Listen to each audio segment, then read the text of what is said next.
Au Nigeria, Pay Istak avait commencé dans un petit appartement avant d'être racheté à 200 millions de dollars.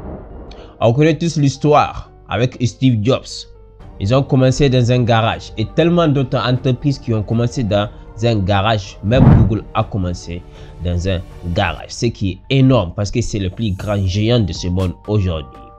Et cela n'est pas que... En fait, il faut comprendre que selon la Banque mondiale, 80% des emplois créés en Afrique sont créés par des petites entreprises. Les secrets, ils ont compris comment commencer presque avec rien. En 2007, en pleine crise économique mondiale, Safaricom a lancé un PESA avec un budget minimal. Aujourd'hui, plus de 50% du PIB passe par un PESA, le PIB du Kenya. C'est incroyable. Et au même moment, beaucoup de gens attendaient bien sûr le bon moment pour se lancer ou le capital pour se lancer. Vous voyez. En fait, une étude réalisée par l'université de Lagos au Nigeria montre que 62% des projets entrepreneuriaux meurent à l'istade de l'idée. 62%. Pas par manque de fonds. Non. La vérité, elle est là. C'est que les plus grandes entreprises, que ce soit en Afrique ou ailleurs dans le monde, sont nées suite à une idée ingénieuse pour résoudre un problème bien spécifique pour lequel les autres sont prêts à payer en contrepartie. Ça veut dire la solution à leur problème est bien plus importante pour eux que l'argent qu'ils sont prêts à te donner. C'est vraiment ça la règle d'or. En fait, une étude de Harvard Review a fait le suivi de 500 startups en Afrique et ils se sont rendus compte qu'en réalité, la plupart des entreprises africaines qui réussissent dans les 3 ans sont généralement des entreprises qui ont commencé avec peu de fonds. La question, elle est là. Pourquoi donc? En réalité, la réponse est tellement simple et c'est une réponse que vous devez maintenir et travailler avec. C'est qu'en réalité, les entreprises qui commencent avec peu de moyens sont obligées d'être créatifs et d'apporter tout de suite un produit et un service à valeur ajoutée pour vendre tout de suite, pour faire du cash. Et à l'opposé, les entreprises qui commencent avec beaucoup de cash ont beaucoup de cash, donc ils se focalisent sur la perfection, la confection et ils brûlent du cash au lieu de se concentrer sur des produits minimum viables au marché pour apporter tout de suite des solutions rapides. La bonne question à vous poser ici, c'est d'arrêter de vous poser la question de combien il me faut pour commencer et de vous poser plutôt cette question. Quelle est la solution que je peux apporter maintenant pour laquelle quelqu'un est prêt à me payer? Je répète, quelle est la solution que je peux apporter ici et maintenant tout de suite pour laquelle quelqu'un est prêt à me payer en contrepartie? Et ici, les 4 étapes que je vais vous montrer pour construire, créer une entreprise avec peu de fonds ou de zéro. Vous serez surpris. Étape numéro 1, la validation par micro-offre. En réalité, Jumia aujourd'hui qui est reconnu a juste commencé très petit également. En fait, ils ont juste commencé avec 3 produits. En vendant ces 3 produits, en réalité, ils ont validé le besoin dans les marchés. Et voilà ce que vous pouvez faire à votre échelle. Disons que vous êtes à zéro, vous n'avez rien. Mais réfléchissez dans votre réseau.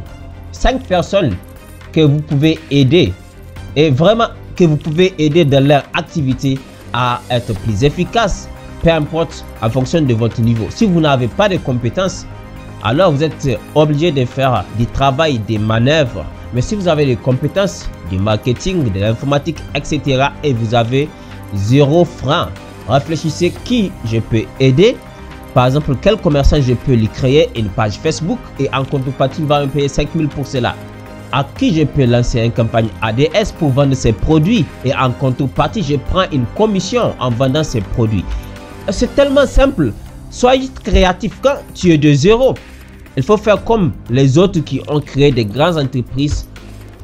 Offre une solution rapide, efficace, tout de suite à un problème bien déterminé pour laquelle la personne voit plus de valeur que l'argent qu'il va te donner en contrepartie. Ça veut dire quoi? Tu casses tellement les prix parce que tu as besoin des premiers clients pour avoir ce qu'on appelle feedback Feedback qui va te donner ce qu'on appelle la crédibilité, une crédibilité qui va te permettre de rehausser tes prix pour commencer.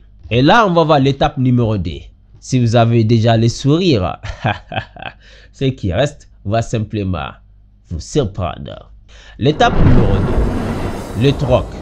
Le troc a été très longtemps utilisé.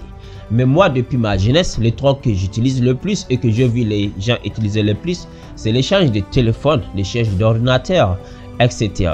Mais en réalité, il n'y a pas que cela. Au Sénégal, MAD a construit un réseau de 3000 épiceries en échange d'une solution digitale contre des informations, des data. C'est dans ce sens, je t'aide à digitaliser le fonctionnement de ton activité. En contrepartie, tu me donnes l'autorisation d'étudier ton processus. C'est quelque chose comme ça. Et tout le monde y gagne. L'épicerie maintenant gagne une application simple pour la gestion de son activité et lui, il gagne des données qu'il va utiliser pour atteindre son objectif. À chacun son niveau de compétence. Mais il faut savoir que pratiquement, parce que le travail qu'on voit, les emplois, ce sont des trocs de services qu'on donne dans l'État. En contrepartie, être payé à la fin du mois ou à la fin des services rendus. Et c'est justement valable, peu importe le niveau. Vous êtes quelqu'un qui vient du village. Et d'ailleurs, on est témoin de cela très souvent. Des jeunes viennent du village. On a étudié, on a les masters, on a la grosse tête. Il y a certains types de travail, c'est ça ou rien. Or, ces jeunes, ils viennent, ils commencent avec cirage. Après, ils économisent. Ils vont acheter charrette. Après, ils vont construire boutique. Et après, ils vont construire maison. Après, ils vont faire 2, 3, 4 femmes. Pas pour vous dire de faire 2, 3, 4 femmes. Il faut le faire si vous voulez. C'est autorisé. Mais le plus important en réalité, c'est de voir qu'ils le font généralement en 2 ans à 5 ans au plus tard. Pendant que, par exemple, beaucoup de jeunes pendant ces 2 ans ont même du mal à avoir des stages permanents. Pendant les 5 ans, peut-être arrivent à trouver un emploi de 65 000, 75 000, 100 000, au mieux 150 000 le mois. Quelle était la différence? Le jeune a commencé à faire du troc sans ego. L'autre a beaucoup de savoir, mais n'utilise pas son intelligence pour créer de la valeur aux autres. La valeur aux autres. Commencez avec l'étape 1 ou commencez avec l'étape 2 et l'étape 3 est encore plus belle. L'étape 3 justement consiste à la prévente et l'engagement social. Qu'est-ce que je suis en train de dire exactement ici? On a Kobo 360 au Nigeria. Il a élevé environ $1 million en prévente. C'est quoi la prévente sans insulter votre intelligence? La prévente, c'est de vendre avant de faire le produit. C'est de vendre à des gens potentiellement intéressés avant de faire le produit. Généralement, on promet une réduction. Par exemple, je fais une formation pour vous montrer comment utiliser exactement WhatsApp pour faire x2 ou x5 de vos revenus. Et je vous dis, la formation est en construction actuellement. Mais si vous vous engagez, vous vous inscrivez maintenant, la date de sortie c'est dans 2 mois. Vous avez 50% de réduction. Or, si vous attendez 2 mois et je sors la formation, si c'est à 100 000, vous serez obligé de l'acheter à 100 000. Or, si vous achetez maintenant, vous aurez une réduction de 50%. C'est ça la prévente. On donne quelque chose à l'échange et les personnes s'engagent avant même de faire le produit. Tu me suis? Le plus important avec ces étapes que je vous donne, c'est d'intriguer votre imagination. Parce que on est limité, parce qu'on pense que ce n'est pas possible. Et une fois que vous changez cette pensée, vous allez commencer à utiliser l'imagination, la créativité et enlever s'il vous plaît l'ego. Tu n'as rien, tu n'as pas le droit d'avoir l'ego.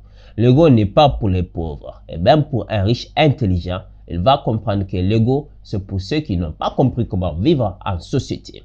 Ne travaillez pas avec votre ego. Commencez, même si c'est avec la vente des tickets là. Commencez bon sang quelque part, parce que c'est plus respectable pour vous d'arrêter de tendre la main aux parents, à ceux qui vous aident, que de faire le petit goulot pour laquelle en réalité tu as l'ego énormissime. Et l'étape numéro 4 ici, c'est notre fameuse capital relationnel qui est en réalité supérieur au capital financier. En réalité, une étude de l'Entrepreneurial Forum en Afrique a montré que 73% des entrepreneurs qui ont réussi ont commencé les fonds de leur famille pour se lancer. 73%, c'est environ 3 sur 4. En Afrique, je vous assure, le capital relationnel est vraiment puissant. Alors, n'hésitez pas en réalité. Parce que moi, personnellement, je suis contre la demande de l'aide. Mais, comme le dit le feu Thomas Sankara, une aide qui ne te libère pas n'est pas une aide, c'est un piège. Qu'est-ce que je suis en train de te dire? Beaucoup de jeunes sont prêts à aller demander à leur oncle, leurs parents, de l'aide financière. Papa, je veux un ordinateur. Papa, je veux un iPhone. Papa, je veux, mon oncle, je veux. Moi, je dis que ce n'est pas la bonne chose à demander. Faites la liste de 20 personnes qui sont prêtes à vous donner 50 000 dans votre famille. Faites-le. 20 personnes qui vous donnent 50 000 dans votre famille, ça fait 1 million. Et faites un business plan d'un projet qui peut être commencé avec 200 000 ou 300 000 ou plus 500 000. Rends clair ce projet et va voir ces 20 personnes, montrez-leur ce que tu vas faire. Mais tu ne demandes pas 1 million à une seule personne. Tu demandes juste 50 000 pour commencer ce projet. Tu vas gagner minimum 2 choses. Premièrement, un respect colossal. Parce que tu n'as pas demandé de l'argent pour aller perdre de l'argent. Tu as demandé de l'argent pour devenir libre et autonome. Deuxièmement, tu apprends à lever des fonds. C'est ça le capital financier. Tu apprends à lever des fonds. On appelle cela dans le monde de Robert Kiyosaki les fiches, la famille. Donc, c'est ça qu'il faut faire. Il ne faut pas avoir la honte de demander quand la demande là que tu vas faire va te libérer de demander à jamais. Par contre, il faut toujours avoir honte de demander tout le temps ta main en bas. Ce n'est pas une bonne chose. C'est ça en réalité, mes amis. Et je vais finir avec l'histoire de Rebecca au Ghana qui va vous inspirer. Elle a juste commencé à vendre des beignets à 3 clients par jour. Très simplement. Et elle a commencé avec 500 Ghana. Mais aujourd'hui, elle fournit 5 écoles et emploie 4 jeunes. Le secret, c'est qu'elle avait testé uniquement les marchés avec 500 Ghana, 3 clients par jour. Il s'est rendu compte qu'en réalité, il y a une demande. Alors, elle a commencé à escalader progressivement. Elle a commencé avec presque rien. Vous savez c'est quoi 500 Ghana? C'est environ quoi? 12 000, 13 000 francs. Et aujourd'hui, elle fournit 5 écoles et emploie 4 jeunes. C'est comme ça. Vous pouvez être la prochaine Rebecca. Tu peux être le prochain Rebecca. Libère la grosse tête, mon ami, et mets-toi au travail. Fais la liste des gens qui vont t'aider à devenir autonome et continuer. Voilà, c'est tout pour cette vidéo. Je vous attends dans les commentaires et je vous dis à la prochaine vidéo, Inch'Allah. Là où je vais vous donner des informations concrètes sur comment vraiment lancer une entreprise en 3 mois et la rendre rentable de manière concrète. Vous voulez vous abonner pour ne pas rater cette vidéo. C'est tout pour cette vidéo. Je vous dis à la prochaine. 3 mois pour devenir rentable. C'est Fiadam avec humilité.